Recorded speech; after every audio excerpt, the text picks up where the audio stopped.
বলিউড থেকে হলিউড দীর্ঘ সংগ্রামের পথ পাড়ি দিয়েছেন প্রিয়াঙ্কা চোপড়া। প্রিয়াঙ্কা একসময় সব ছেড়ে পাড়ি জমান হলিউডে, আর সেখানেই পরিচয় হয় মার্কিন পপ তারকা নিক জোনাসের সঙ্গে। বয়সে প্রায় 11 বছরের ছোট নিক, কিন্তু প্রেমে পিছিয়ে ছিলেন না এক চুলো। প্রিয়াঙ্কার আগে নিকের জীবনে ছিলেন 8 জন প্রেমিকা, কিন্তু সেই প্রেম ভাঙা গড়ার গল্পের পর বলিউডের দেশি গার্ল প্রিয়াঙ্কা চোপড়ার মাঝে ভালোবাসার ঠিকানা খুঁজে পান নিক।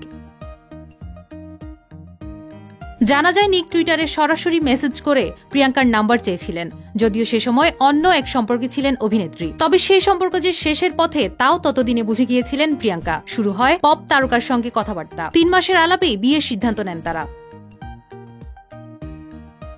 প্রিয়াঙ্কা নিজেই পরবর্তীতে স্বীকার করেছেন, সম্পর্কে কষ্ট পেতে পেতে পাপোশ হয়ে থাকতে হয়েছে তাকে। আত্মসম্মান তলানিতে এসে ঠেকে। একসময় বলিউডে কোণঠাসা হতে শুরু করেন। দীর্ঘদিনের পরিশ্রমে হিন্দি সিনেমার জগতের তৈরি করা মাটি ছেড়ে প্রিয়াঙ্কা উড়ে যান হলিউডে। সেখানে তার সঙ্গে পরিচয় হয় নিক জোনাসের।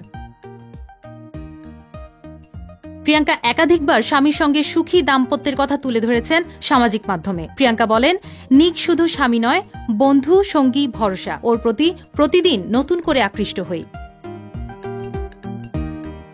তবে জানা যায় খুব ছোটবেলা থেকেই মধুমেহ রোগে আক্রান্ত নিক। উদ্বেগজনিত কিছু সমস্যাও রয়েছে এই গায়কের। তবে এমন সময় সহধর্মিণী হিসেবে পাশে থাকেন প্রিয়াঙ্কা।